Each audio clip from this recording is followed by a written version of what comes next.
आज से हम लोग एक नई शुरुआत कर रहे हैं यूपी टेट के लिए। जो बच्चे यूपी टेट का पेपर देने वाले हैं और ऐसे बच्चे जिनका बैकग्राउंड मैथ नहीं है, उनको भी मैथ का क्वेश्चन करना है।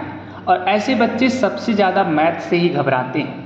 मैं पूरा प्रयास करूंगा जिन बच्चों का बैकग्राउंड मैथ नहीं है उनके लिए कुछ हेल्प कर पाऊँ। अगर एक भी बच्चे की हेल्प हो जाती है तो ये मेरे लिए बड़ी खुशी की बात होगी।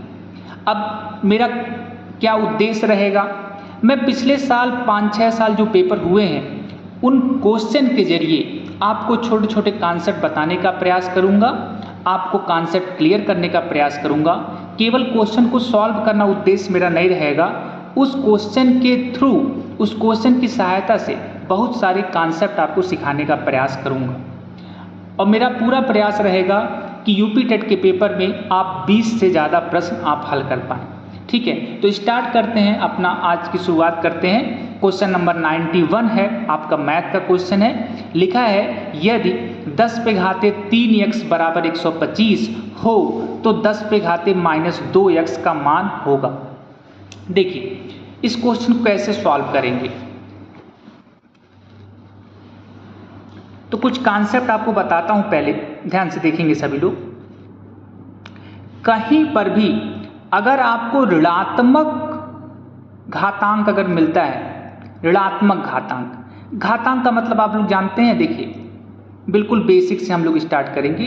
कहीं पे लिखा है a पे घाते 2, तो इसको हम लोग कहते हैं बेस, आधार, और इसको हम लोग कहते हैं घात। ये दो जो है ये घात है और a जो है इसको हम लोग आधार कहते हैं। a पे घाते 2 का मतलब होता है a गुणे a। ठीक है, जितना घात होता है उतनी बार हम लोग गुणा कर देते हैं। अगर कहीं पे लिखा है a पे घाते 3, तो a पे घाते 3 का मतलब होता है a का 3 बार गुणा।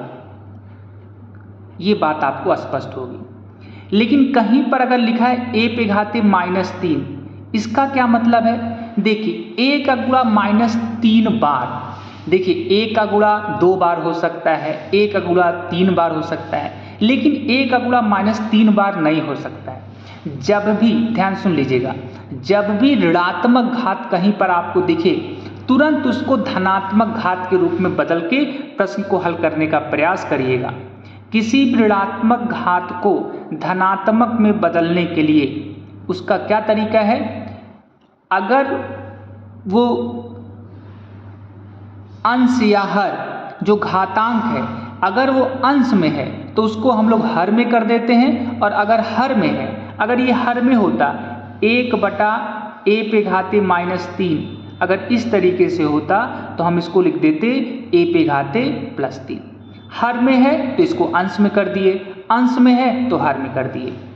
कोई भी घातांक अंश से हर में या हर से अंश में जाता है तो घातांक का चिन्ह जो है बदल जाता है। इतना कॉन्सेप्ट आप लोग समझ गए? ठीक है, अब इस क्वेश्चन को सॉल्व करने से पहले एक और बेसिक क्वेश्चन आपको बता दूं। देखिए क्वेश्चन क्या है, 10 पे घाते 3x बराबर 125 हो तो 10 पे घाते -2x का मान होगा। देखिए एक इसी तरीके का मैं छोटा प्रश्न आपसे लेता हूं। अगर ये प्रश्न इस टाइप से होता, 5 पे घाते 3x बराबर 125 तो 10 पे घाते -2x का मान निकालिए। देखिए इस तरह के प्रश्न कैसे हल करते हैं, तब हम इस वाले जो प्रश्न आया है उस पे आएंगे।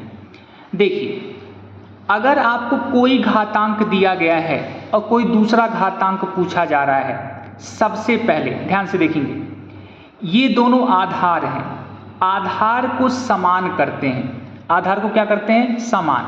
आधार को समान करके हम लोग x का मान निकालते हैं। कैसे? ध्यान से देखिएगा, यहाँ पे आधार क्या है? 5, यहाँ पे आधार क्या है? 125। दोनों आधार को समान करेंगे तो 125 को 5 के रूप में कैसे व्यक्त करेंगे? तो उसका तरीका है अभाज्य गुणनखंड। इस तरह के प्रश्न आपको यूपी टेट में जरूर देखने को मिलेंगे।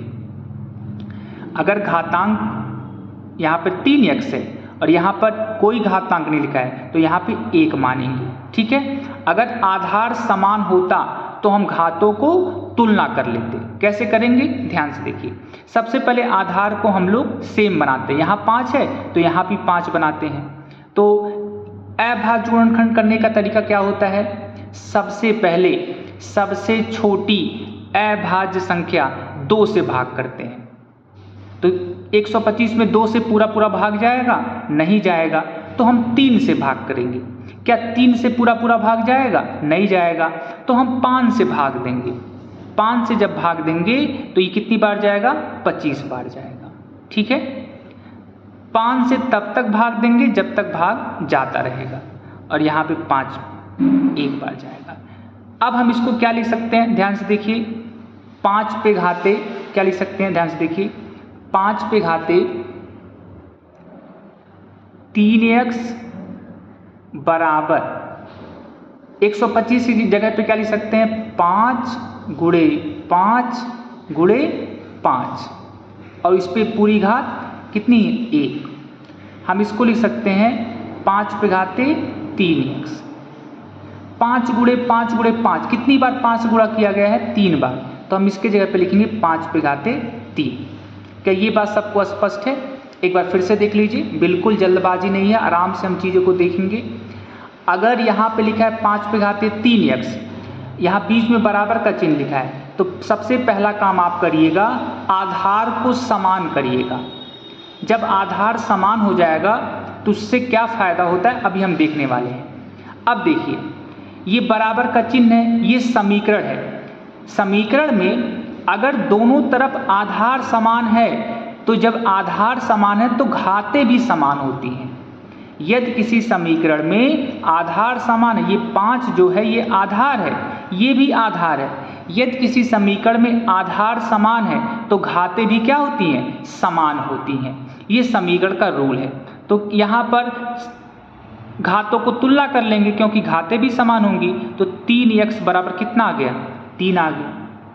अब यहाँ से x का मान कैसे निकालेंगे, ध्यान से देखिए। 3 और x के बीच में कौन सा चिन्ह है, 3 और x के बीच में कोई चिन्ह नहीं दिया है, तो गुणे का चिन्ह मानते हैं। ठीक है, यहाँ पे हम लिख सकते हैं 3 गुणे x बराबर कितना हो जाएगा, 3। x का मान यहाँ से कितना आ जाएगा, 3/3। ध्यान से देखिए, x का मान कैसे निकाले हैं। ये x जो है ये चर है, चर के साथ जिन संख्या का गुणा किया गया है उसको हम दूसरे पक्ष में भेजते हैं। जब दूसरे पक्ष में भेजेंगे तो ये गुणे के साथ है, तो दूसरे पक्ष में जाने के बाद वो भाग के रूप में हो जाता है। ठीक है, इसी चैनल पर एक वीडियो जो है एक चर के रैखिक समीकरण का मैं अपलोड किया हूँ, आपसे रिक्वेस्ट है कि आप उसको जरूर देखें। एक चर का समीकरण बहुत इंपॉर्टेंट है। ठीक है, थोड़ा सा मैं बेसिक कॉन्सेप्ट आपको एक चर के समीकरण का दे दूं ताकि आपको दिक्कत ना हो। तो यहाँ से हो जाएगा x बराबर 1।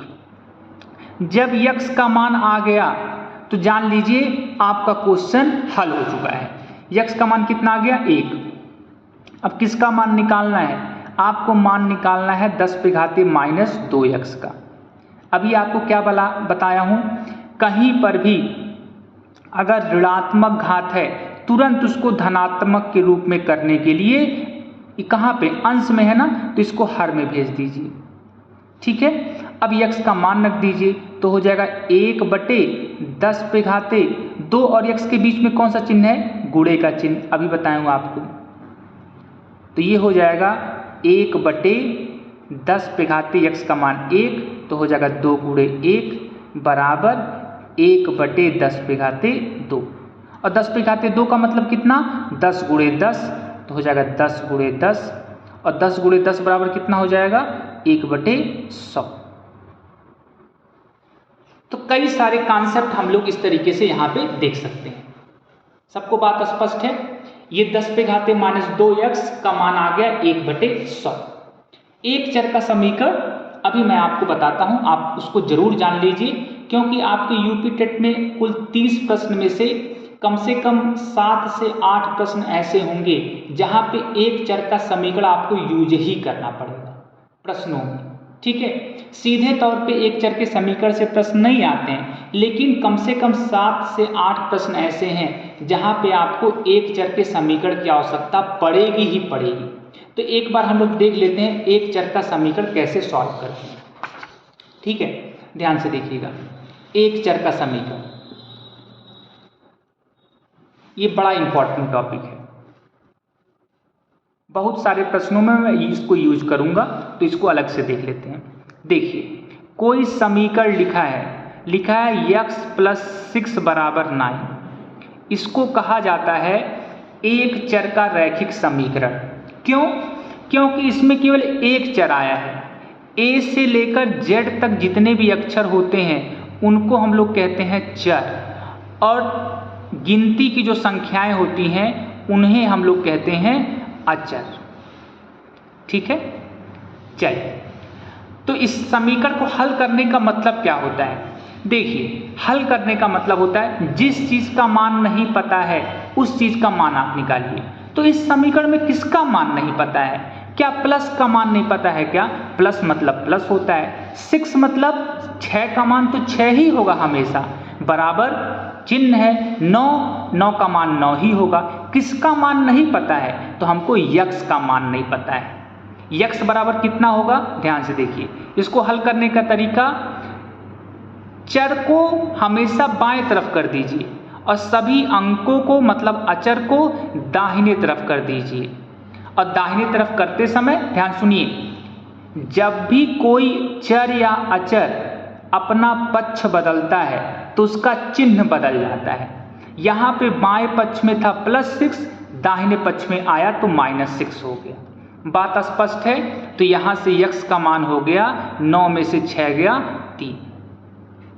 ठीक है, थोड़ा सा और आगे बढ़ते हैं। अगर लिखा रहता 2x और +3 = 9, ये क्या है? अचर है।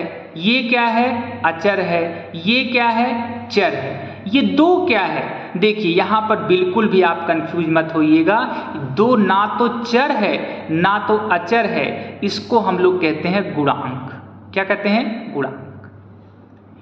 चर के, ध्यान सुनिएगा, चर के साथ जिस संख्या का गुणा होता है उसको हम लोग कहते हैं गुणांक। चर के साथ जिस संख्या का गुणा होता है उसको हम लोग कहते हैं गुणांक। तो ये दो जो है एक गुणांक है।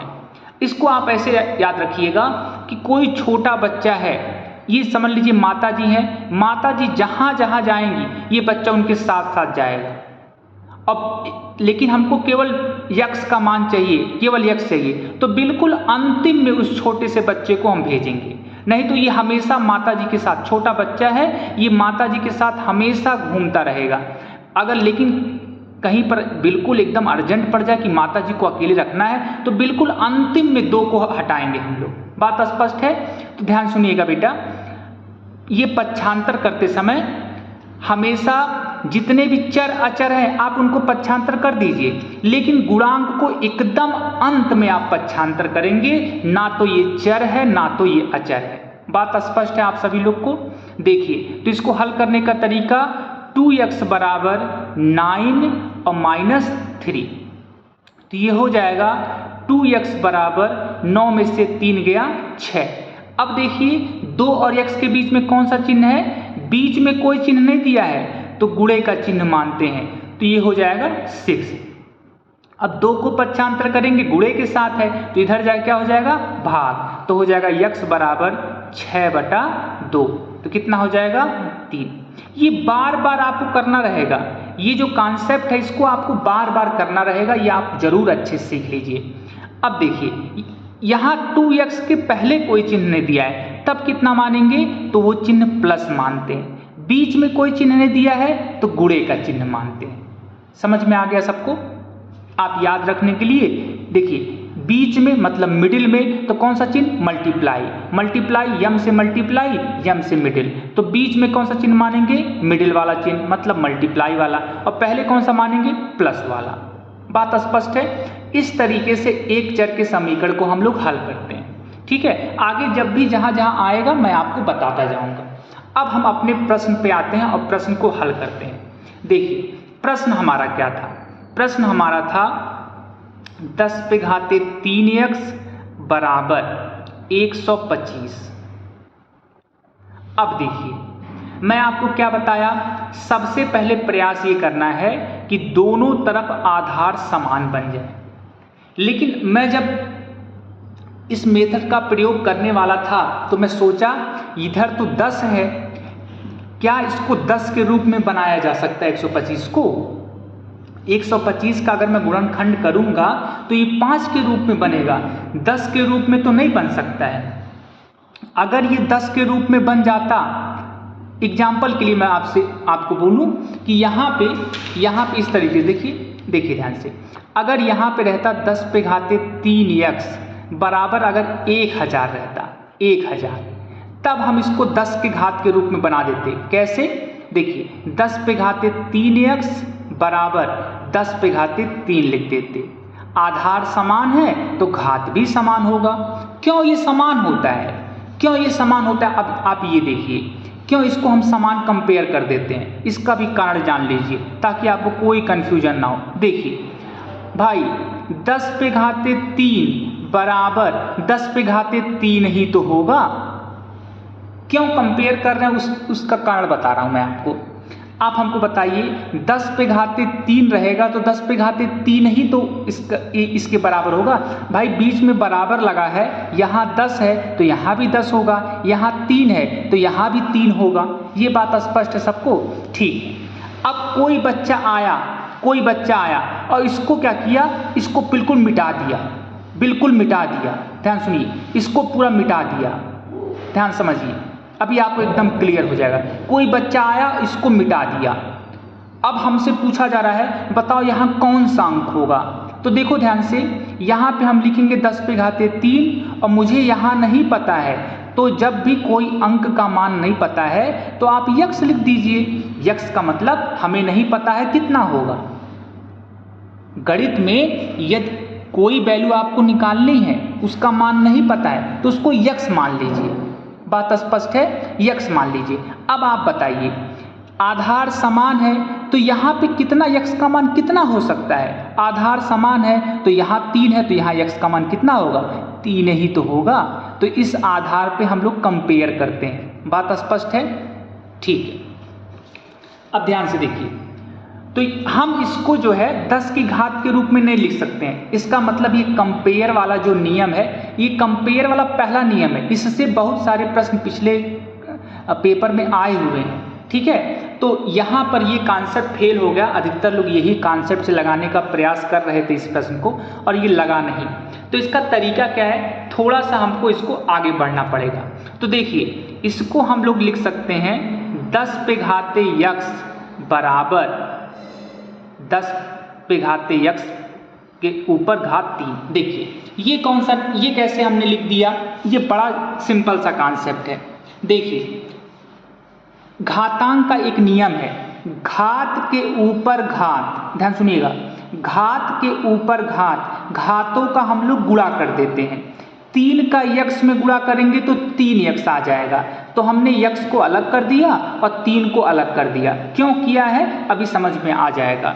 और 125 को हम लिख सकते हैं 5 पे घाते 3। पीछे हमने किया था ना गुणनखंड, 125 बराबर 5 गुणे 5 गुणे 5, तो वहां से हम लिख सकते हैं 5 पे घाते 3। बात स्पष्ट है? अब देखिए, सुनिए ध्यान से, यहाँ कॉन्सेप्ट लगाइए आप। क्या मैं बोला था? यदि आधार समान है तो घातें समान होंगी। भाई इसका उल्टा भी तो होगा, यदि घात समान है तो आधार समान नहीं होंगी। सोचिए, फिर से सोचिए तो सुनिए, क्या बोला था? यदि आधार समान है तो घातें समान होंगी, और लेकिन यदि घात समान है तो आधार भी तो समान होगा। तो यहां से हम लोग लिख सकते हैं 10 पे घाते यक्स बराबर कितना लिख सकते हैं? 5। ये बात स्पष्ट है सबको? 10 पे घाते यक्स बराबर 5। अगर इतना समझ गए होंगे तो प्रश्न अब हल हो चुका है। अब प्रश्न आपका हल हो चुका है। ध्यान से देखिए, अब हम लिखेंगे 10 पे घाते -2x। और मैं आपको क्या बताया था, कहीं पर भी ऋणात्मक घात देखिए तुरंत उसको बदल दीजिए। किस घात के रूप में? धनात्मक घात के रूप में। तो ये कितना हो जाएगा? 10 पे घाते 2x हो जाएगा। बोलिए, हो जाएगा ना? अब इसको 10 पे घाते 2x को हम लिख सकते हैं 10 पे घाते x और इस पे घात कितना 2 लिख सकते हैं ना। कैसे? घात के ऊपर घात, घातों का क्या करते हैं गुणा। अब बीजगणित का गुणा बहुत आसान होता है, देख लीजिए तो एक बार बीजगणित का गुणा अगर लिखा है 2 गुणे यक्स, इसका गुणा कैसे करेंगे? तो इसका गुणा होता है जो अंक है अंक लिख दीजिए और जो चर है चर लिख दीजिए, और चर कितनी बार आया है 2 बार, 2 की घात लगा दीजिए। और अगर ये इस तरीके से रहता 2 गुणे वाई तो सीधे हो जाता 2y।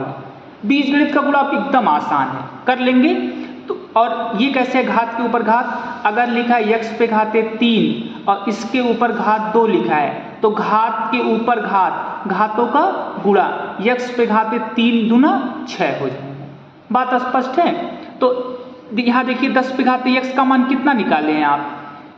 10 पे घाते x का मान निकाले हैं 5 और इस पे घात है 2, तो कितना हो जाएगा? 5 पे घाते 2 का मतलब आप बताइए तो 5 पे घाते 2 का मतलब 5 गुणे 5 तो हो जाएगा कितना? 5 गुणे 5 बराबर 25। तो आंसर कितना आ जाएगा? 1/25। देखिए सी ऑप्शन सही हो जाएगा आपका तीसरा। हमारा उद्देश्य केवल क्वेश्चन सॉल्व करना नहीं है, हमारा उद्देश्य है कि आपको एक क्वेश्चन के जरिए कई सारे कॉन्सेप्ट बताया जाए। ठीक है, तो इस तरीके से ये वीडियो ज़्यादा बड़ा ना होने पाए, इसलिए इसको यहीं पर ख़त्म करेंगे। आगे अगर आपको ये वीडियो पसंद आया, आप इसको रिस्पांस दिए, तो मैं आगे धीरे धीरे एक एक कॉन्सेप्ट को और बताते चलूँगा। तो आप बहुत ध्यान से अगर इस वीडियो को 1-2 बार देखेंगे तो सारी चीज़ें आपको समझ में आ जाएंगी। एक बार जल्दी से मैं रिवाइज कर देता हूँ। ठीक है, देखिए सबसे पहले मैं आपको क्या बताया, कहीं पर भी लिखा है घातांक a पे घाते 2 तो उसके जगह पे हम लिख सकते हैं a गुणे a। 2 घात 2 है तो 2 बार गुणा, घात 3 है तो 3 बार गुणा। स्पष्ट है? अब देखिए कहीं पर ऋणात्मक घात देखिए, तुरंत उसको धनात्मक घात के रूप में बदल दीजिए। अंश में है तो हर में है तो अंश में। बात स्पष्ट है? अगला, कहीं पर भी अगर आप बराबर का चिन्ह देखिए और घातांक देखिए, तुरंत क्या करिए, आधार को समान करने का प्रयास करिए। क्यों? यदि आधार समान होंगे तो घातें क्या होंगी? घातें भी समान होंगी। भाई आधार समान है तो घात समान होगी। तो घात कैसे समान करेंगे? 5 तो टूट नहीं सकता, 125 टूट सकता है, तो 125 को हमने तोड़ दिया। कैसे? अभाज्य गुणनखंड से।